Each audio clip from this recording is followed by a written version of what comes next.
नमस्कार दोस्तों, मैं गोविंद विश्वास आप सभी का इस चैनल पे एक बार फिर से स्वागत करता हूं। आज हमारे साथ उपस्थित है कविता पंड्या जी, जो कि आणंद गुजरात से हैं। तो कविता जी, आपका बहुत बहुत स्वागत है अपनी कहानी अपनी ज़ुबानी में। और हम जानना चाहते हैं कि आपका बचपन कहाँ बीता, आपका जन्म कहाँ हुआ, इस फील्ड की ओर आप कैसे आकर्षित हुई, और इस फील्ड को आपने जब कैरियर के रूप में चुना तो आपको कौन कौन से ऐसे शिक्षक मिले जिन्होंने आपको जीवन में मार्गदर्शन किए। तो आपका बहुत बहुत स्वागत है। नमस्ते मित्रों, मैं कविता पंड्या। मेरा जन्म गुजरात में भावनगर शहर में हुआ और मेरी स्कूल तक की पढ़ाई भी वहीं से हुई। मुझे बचपन से कुम्हारी काम और मिट्टी में रस था, तो आगे की पढ़ाई के लिए मैं एमएस यूनिवर्सिटी फाइन आर्ट्स में स्कल्पचर डिपार्टमेंट में आ गई। मेरा ग्रेजुएशन स्कल्पचर में हुआ और मास्टर सिरामिक्स को लेके वहीं से स्कल्पचर में हुआ। मेरे शुरुआती मेंटोर राघव कनेरिया जी और ज्योत्सना भट्ट जी थे, जिन्होंने मुझे मिट्टी के बारे में बहुत सारा सिखाया और मिट्टी के साथ दोस्ती कराई। ये वो समय भी था कि जब बड़े बड़े कलाकार फाइन आर्ट्स में आते थे और उन लोगों से बातें करने का, सीखने का मौका मिलता था। के.जी. सुब्रमण्यम सर, शंकु चौधरी जी, ईरा चौधरी जी, निर्मला पटवर्धन, ये सारे कलाकारों से सीखने का, कुछ न कुछ ज्ञान बटोरने का मौका मुझे फाइन आर्ट्स में उस टाइम पे मिला। उनमें से के.जी. सुब्रमण्यम सर के शुरुआती टेराकोटा के वर्क और पैनल से मैं बहुत प्रभावित हुई, जिससे मैंने भी अपना काम स्लैब रोल करके टेराकोटा में और स्टोनवेयर क्ले बॉडी में शुरू किया। आप देख सकते हो मेरे शुरुआती वर्क काफ़ी सारा उसी पद्धति से प्रभावित है। ये वो समय था जब इंटरनेट नहीं था, तो बहुत सारा अपना ज्ञान आपके आँख और कान के द्वारा लिया जाता था। अवलोकन की गहराई और गुरुजनों और साथियों के साथ जो कुछ भी डिस्कशन होते थे काम के बारे में और दूसरी चीज़ों के बारे में, टेक्निक के बारे में, वो सीखने का एक मेन स्रोत रहता था। और एक दूसरे की हेल्प करके भी बहुत सारा चीज़ें हम लोग सीखा करते थे। खूब हार्ड वर्क करने का टाइम था, मेहनत करने का टाइम था। घंटों तक फायरिंग लगाते रहो, मिट्टी बनाओ, लकड़ियों को फीड करते रहो। ये सारा चीज़ करने से ज्ञान तो बढ़ता ही था, मगर बहुत सारा अवलोकन भी बढ़ता था। जी कविता जी, हम जानना चाहते हैं, फाइन आर्ट्स के बाद जब आप एनआईडी गई तो उसको आपने सिरेमिक को एज ए कैरियर तो आपने चूज़ कर ही लिया था, और उसके बाद आपने ये किया और आपने एक मैरी कॉमी टेक्निक के विषय में भी आपने बहुत कुछ काम किया है। उस विषय में भी कुछ दर्शकों को अवगत कराए तो अच्छा रहेगा।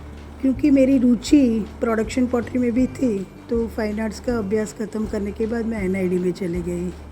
एनआईडी में प्रोडक्शन प्रोसेसेस सीखते सीखते मेरा एक्सपोजर बहुत सारे क्राफ्ट क्लस्टरों के साथ भी हुआ, जिसका फ़ायदा जब मैंने मेरे पार्टनर तितास गांगुली के साथ मेरे खुद का प्रोडक्शन कंपनी खुला तब हुआ। हम लोगों ने 2000 में ओकर सिरामिक्स एंड पॉटरी के नाम से एक सिरामिक्स प्रोडक्शन खोला, जिसमें लोकल यूथ और औरतों को लेके कारीगरी का ट्रेनिंग और प्रोडक्ट डेवलपमेंट का काम शुरू किया।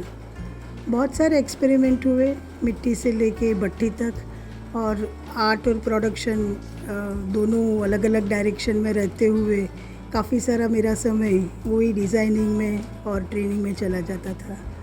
2018 तक मैंने आर्ट वर्क को थोड़ा साइड में रख के प्रोडक्शन वर्क पे बहुत सारा एक्सपेरिमेंट और ट्रेनिंग प्रोग्राम, क्लस्टर डायग्नोस्टिक और पढ़ाने का एक्टिविटी एनआईडी और अन्य संस्थानों में चालू रखा।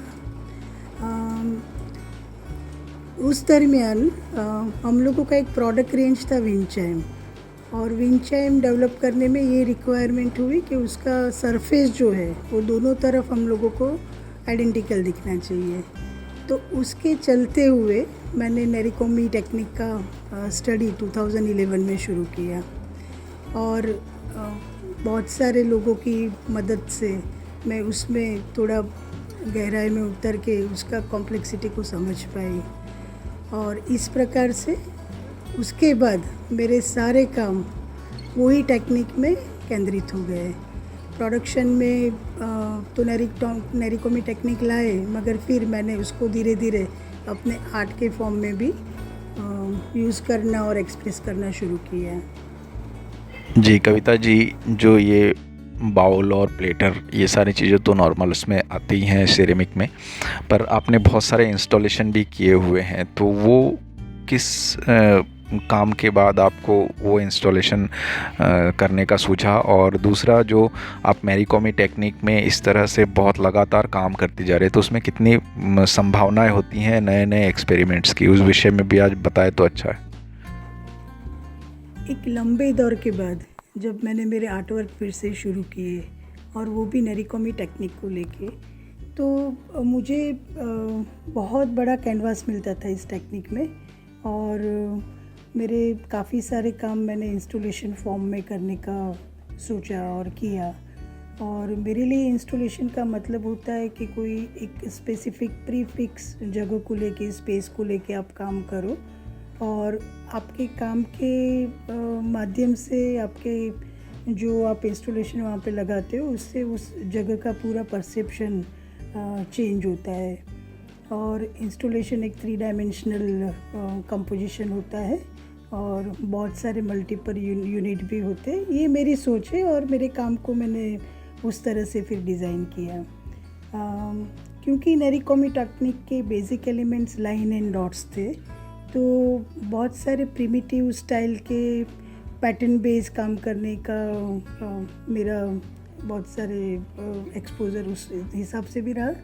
और धीरे धीरे करके मुझे लगा कि ये तो यूनिवर्सल लैंग्वेज है लाइन एंड डॉट्स, मगर उसमें मुझे कुछ कंपोजिशन अगर करना हो तो मैंने पक्षियों के ऊपर काम करना शुरू किया। आप देख सकते हो कि मेरे बहुत सारे काम बर्ड्स को लेके है और ये सारे बर्ड्स मेरे आसपास, मेरे स्टूडियो के आसपास, कैंपस के आसपास मुझे देखने को मिलते हैं। कुछ सालों के लिए मुझे ट्रैवलिंग भी करना पड़ता है और उसके फ़ोटोग्राफ्स खींच के फिर उसके ऊपर स्केचिंग करके उसकी छोटी छोटी डिटेल्स को वर्कआउट करके मैं नरीकोमी टेक्निक में उसको कन्वर्ट करने का कोशिश करती हूँ। और उसके बहुत सारे एप्लीकेशंस रहते हैं, मोबाइल के फॉर्म में रहता है, वॉल प्लेट के फॉर्म में रहता है, कोई सिंपल बाउल या प्लेट के फॉर्म में भी वो हो सकता है। नरीकोमी टेक्निक में कलर क्ले का इम्पोर्टेंट होता है। आपको बहुत सारे कलर शीट्स डेवलप करने पड़ते हैं और पूरा काम आपका टेक्निकल बेस है और उसके लिए आपको बहुत सारे ग्लेज, मतलब ज़्यादा से ज़्यादा ट्रांसपेरेंट ग्लेज का ज़रूरत पड़ता है और बेसिक फायरिंग फैसिलिटी चाहिए। तो मेरे लिए ये काम करने के लिए, मेरा स्टूडियो सेटअप करने के लिए मुझे बहुत सारे चेंजेस नहीं करने पड़े। बेसिक क्ले एरिया, काम करने का एरिया और एक बेसिक फायरिंग, मैं गैस फायरिंग यूज़ करती हूँ, तो उसमें मुझे वेरिएशन काफ़ी अच्छे मिल जाते हैं। जी कविता जी, जो हम अभी देख रहे हैं ये स्कल्पचरल क्वालिटी के जो एक आर्ट वर्क्स, जो सिरेमिक के वर्क्स दिख रहे हैं, इसके विषय में कुछ बताइए। ये क्या है और कब से आपने इस तरह से काम शुरू किया? फॉरेस्ट ऑफ इमोशन, ये मेरा एक अपकमिंग शो का काम है जो नवंबर में कोलकाता में होगा। इस काम के माध्यम से नरीकोमी की अलग अलग पैटर्न्स को मैंने पेड़ के फॉर्म में रूपांतरित किया है। हर एक पेड़ का एक अपना इंटीग्रेटेड इमोशंस है और अंदर की एक दुनिया है। मैं ये दिखाना चाहती हूँ कि छोटे छोटे डिटेल्स, जैसे उसके छोटे पर्वत से लेके पेड़ों के कलर और पैटर्न सब एक दूसरे के साथ जुड़े हुए हैं और वो उसका जो इंटीग्रेटेड लाइन वर्क और जालीदार जो हिस्सा होता है वो हमारे इमोशंस की तरह कभी शार्प है, कहीं घुमाव में है, कहीं शिस्तबद्ध ठहराव है, तो कहीं पानी की तरह बहते जा रहे हैं। तो उन लोगों का एक कुल मिला के जंगल सा हो रहा है जो अपने अंदर हम लोग फील करते हैं, उसी को एक्सप्रेस करने का कोशिश मैंने इस इंस्टॉलेशन के माध्यम से की है। कविता जी, सबसे पहले तो आपको बहुत बहुत शुभकामनाएं आपके अपकमिंग शो के लिए। और हम चाहते हैं कि जो नए अपकमिंग आर्टिस्ट हैं व स्टूडेंट्स हैं, उनके लिए आपको एक ऐसा मैसेज दे जो उनको जीवन में काम आए। आर्ट फील्ड में मेरा जर्नी तो अभी शुरू हुआ है। मुझे लग रहा है कि बहुत सारा चीज़ें सीखने का बाकी है, बहुत सारा चीज़ सिखाने का बाकी है, नए नए एक्सपीरियंस करने हैं। जो नए बच्चे सिरामिक्स फील्ड को चूज़ करते हैं और अपना कैरियर बनाना चाहते हैं, उन लोगों से मैं ज़रूर शेयर करना चाहूँगी कि खूब पढ़े, पढ़ने से आपके इमेजिनेशन शार्प होते हैं, आपको नई नई फैंटेसी और नए नए सोच मिलते हैं। साथ साथ में खूब ट्रैवलिंग करें। जैसे शुरुआती की दौर में मैंने बताया था कि इंटरनेट नहीं होने की वजह से हम लोग अवलोकन और सुनने का, डिस्कशन करने का माध्यम जो होता था उसको टूल्स की तरह यूज़ करते थे। मगर यही चीज़ आज के ज़माने में भी इंटरनेट होने से भी इतनी ही उपयोगीपूर्ण है। तो सिरामिक का जो फील्ड है वो पूरा एक किचन की तरह होता है। मैंने जो एक्सपीरियंस किया है, बहुत सारे एक्सपेरिमेंट्स का जगह रहता है और कितना भी आपका एक्सपीरियंस हो, आप कभी ऐसा नहीं बोल सकते हो कि मैं उसमें मास्टर हूँ, क्योंकि हर एक भट्टी का अपना खुद का एक नेचर होता है। वो क्या आपको रिज़ल्ट देगी वो आप कभी प्रेडिक्ट नहीं कर पाते हो।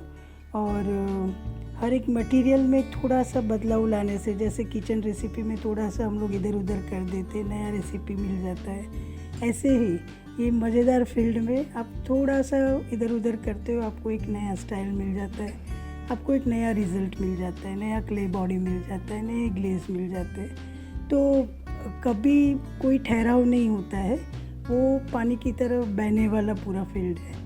तो बहुत सारे एक्सपेरिमेंट कीजिए और अपना एक छोटा सा जगह बनाइए जहाँ आपकी किसी के ऊपर डिपेंडेंसी नहीं हो, और बहुत सारा घूमें, बहुत लोगों से सीखने का, समझने का प्रयत्न कीजिए।